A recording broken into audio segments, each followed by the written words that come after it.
अस्सलाम वालेकुम जी, मेरा नाम डॉक्टर मिस्बा मलिक है और मैं एज़ ए कंसल्टेंट गायनोकोलॉजिस्ट माहिर अमराज़ निस्वां के तौर पर पिछले 20 साल से अपनी खिदमात सर अंजाम दे रही हूँ।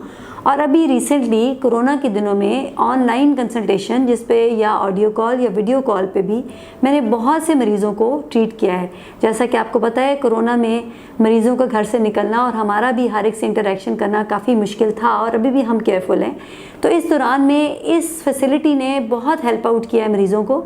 इतने सारे पेशेंट्स हैं जिनके इन्फेक्शंस के प्रॉब्लम, मेंस्ट्रुअल इरेगुलरिटी के प्रॉब्लम्स, प्रेगनेंसी के दौरान के मसाइल, ब्लीडिंग के प्रॉब्लम, बहुत सारे मसले थ्रू आउट मैं ऑनलाइन कंसल्टेशन पे कुछ इन्वेस्टिगेशंस के साथ सॉर्ट आउट करती रही हूँ और वो होते रहे हैं।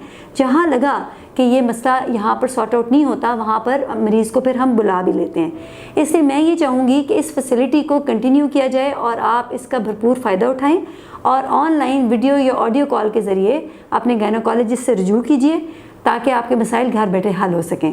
Thank you very much. अभी मरहम ऐप डाउनलोड करें और किसी भी मसले के लिए 2000 से ज्यादा स्पेशलिस्ट डॉक्टर से ऑनलाइन ऑडियो या वीडियो कॉल के जरिए बात करें।